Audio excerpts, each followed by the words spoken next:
És el torn ara del grup mixt i té la paraula la diputada Sílvia Oriol Serra. Autòctones parlades per menys del 30% dels habitants del territori original estan destinades a desaparèixer. El català s'endinsa, doncs, en una etapa de no retorn que difícilment podrà superar sense mesures institucionals dràstiques de protecció i blindatge. La pregunta és si el govern actual està disposat a adoptar aquestes mesures. I la resposta es fa evident quan constates que qui governa la Generalitat és qui defensa la submissió, la tercermundització i la substitució cultural i demogràfica del nostre poble. Mentre ens governi qui aplaudeix la por ellos i les fronteres obertes, el català no tindrà cap opció de sobreviure. Segles i segles sotmesos a les lleis de Castella, que ens va imposar per dret de conquesta la seva llengua, que va prohibir i perseguir la nostra, que va escorxar i esquarterar els nostres herois com si fossin bèsties, requisant escopetes i ganivets dels masos per impedir revoltes. I Catalunya no havia vist perillar la seva continuïtat històrica com veu perillar-la avui sota pretesa democràcia. Per què? Com és possible que no aconseguissin desnacionalitzar-nos a trets i, en canvi, la nostra identitat es vegi amenaçada ara? La resposta és clara. Fa segles, més del 95% de la població del país era catalanoparlant. No van aconseguir obligar-nos a ser el que no érem, ni per decret ni a canonades. Catalunya es va mantenir catalana sense que els seus enemics tinguessin prous bales ni tribunals per descatalanitzar-la. Avui és diferent. Espanya ha trobat en la immigració massiva i invasiva una forma ràpida, barata i efectiva de diluir i extingir el nostre poble. I què fa Junts? No oposar-se frontalment a les regularitzacions massives, no. Es conforma amb demanar que a la lletra petita hi hagi un epígraf sol·licitant el coneixement del català per renovar el permís de residència, com si conèixer el català fos sinònim d'emprar-lo o de donar-li oxigen. Segons dades oficials, el 80% de la població el sap parlar, una dada que els il·lusos perceben com a optimista, obviant que la realitat dels carrers i patis del país no s'adiu amb aquest percentatge. La realitat és que només una minoria el fa servir i la supervivència d'una llengua depèn de l'ús, no del coneixement. Si el català no és imprescindible per viure i desenvolupar-se a casa nostra, deixarà de ser atractiu i visible, situant-se més a prop del llatí que de cap llengua viva. No volem renovar permisos de residència, senyors de Junts. El que volem és foragitar aquesta immigració procedent de cultures i de religions oposades a la nostra, que amenacen d'arrabassar-nos el domini cultural, lingüístic, ètic i demogràfic. El que volem és recuperar la natalitat autòctona i deixar de subvencionar les famílies nombroses de contracomunitats que no creuen en les lleis civils ni en el marc de drets i llibertats que se'n deriven. Volem preservar la nostra identitat, donar-li l'oportunitat de refer-se, de reviscolar, de guanyar pistonada. I això no es fa amb regularitzacions massives ni amb cursos de català o de drets humans patrocinats pel senyor Colomines. Es fa recuperant les fronteres i tancant-les. Si volem salvar els nostres fills i nets d'això que ve, només hi ha una fórmula: restituir l'estat català i defensar-lo. Si veuen amb cor, o els hi tornaran a flaquejar les cames. No. Però aquí no estem parlant de discutir si són espanyols o no són espanyols. Vostès s'ho han d'aclarir. I deia la seva amiga íntima, la senyora Oriols, perquè aquí fan veure que es barallen, però després dels passadistos tots són arromajos. És a dir, la senyora Sílvia Oriols critica molt, en aquest cas, a Junts per Catalunya, cosa que no entenc, és a dir, puny de ferro amb el president Rull a la mà estesa amb el senyor Garriga. Això en aquest cas és Aliança Catalana. Però en tot cas, l'altre dia deia, suposo que deu ser el que passa a casa seva, que nosaltres no ens relacionem amb les persones, com és això, nouvingudes, que això només són els jardiners. La senyora Oriols demana la paraula. Per què demana la paraula, senyora Oriols? El diputat m'acaba de faltar el respecte amb una paraula que he hagut de buscar, sincerament, perquè no havia sentit en ma vida, això de rumacos, no s'estila a casa meu, però he buscat al diccionari i vol dir carícies. Que jo sàpiga, no m'he acariciat ni he flirtejat amb cap diputat d'aquesta cambra, per tant, demanaria que retirés les seves paraules ofensives.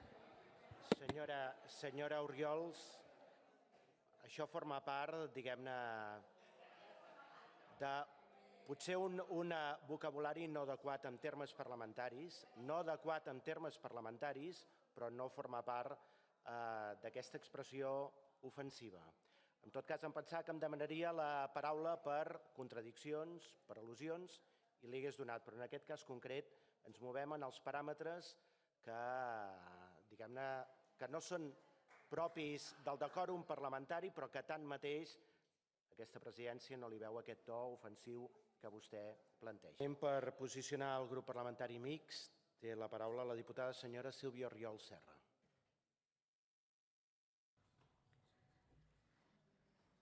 Bé, com que se m'ha denegat il·legítimament el dret d'al·lusions, aprofito l'inici de la meva intervenció per comentar-li al senyor... Senyora Oriols, sisplau, pot estar d'acord o no estar d'acord amb les decisions de la mesa? Il·legítimament no.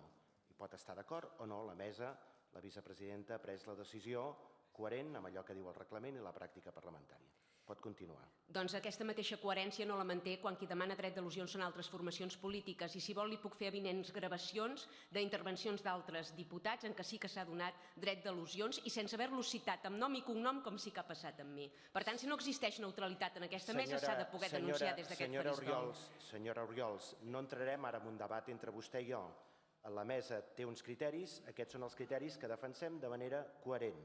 Pot continuar. Són uns criteris absolutament subjectius. Insisteixo, no entri en debat amb la presidència. Té el torn de paraula, utilitzi-la adequadament. Voler abolir la prova del mocador no és dir pestes del poble gitano, com ha insinuat fa un moment el PSOE, és defensar els drets de les gitanes, que és quelcom que hauria de fer qualsevol formació que es vindiqui progressista i feminista. El bosc català no crema per manca d'emocions, crema per falta de mesures i per la hipocresia dels qui van tenir el poder i no van aplicar-les.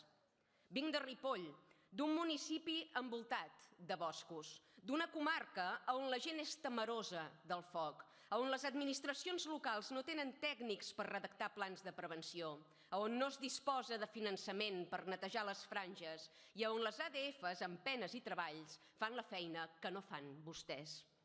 Encerten en el diagnòstic, fins i tot en algunes mesures que enumeren, però no van corregir res del que avui denuncien quan en tenien oportunitat. Des de l'oposició semblen prou resolutius, quin greu que no ho siguin quan governen. Quan la pagesia se'n va, el bosc ve. Quan desapareixen les pastures, el sotabosc avança. Quan es despobla el món rural, ningú ja no talla, ningú ja no crema, ningú ja no mantén. I el bosc s'espesseeix. Només 1/3 dels boscos gaudeixen de la gestió forestal recomanable. La resta, combustible en espera. El 77% del bosc català és en mans privades, 500.000 de propietaris en finques petites, sense infraestructures, sense camins en condicions, sense cap incentiu que els empenyi a gestionar la propietat. Les ajudes de la Generalitat per a gestió de boscos privats, 1 milió d'euros de dotació anual. Sol·licituds presentades, 17 milions d'euros. La demanda multiplica per 17 la seva oferta. Els propietaris no gestionen i el bosc en passa a via.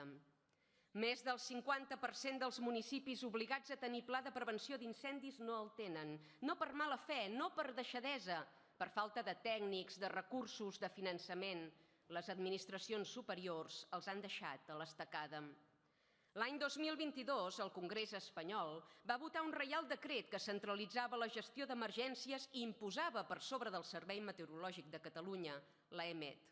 Fins llavors, el Pla Infocat s'activava des del CECAT amb criteris del Servei Català, els agents rurals i els bombers de la Generalitat, un sistema propi i eficaç calibrat per al nostre territori. Però des del 2022 el risc d'incendi el fixa Madrid, una agència que no té present el Meteocat, que no coneix el nostre territori i que no sap com bufen els vents aquí. Fins i tot la coordinació transfronterera amb França, la coordinació operativa amb Aragó i amb el País Valencià, quan hi ha incendis que travessen límits administratius, passa per Madrid. El PSC va votar a favor, ERC es va abstenir. La seva abstenció, condicionada a promeses verbals d'aquelles a les que ens té tan avesats el PSOE respecte al marc competencial català, va permetre que el decret prosperés.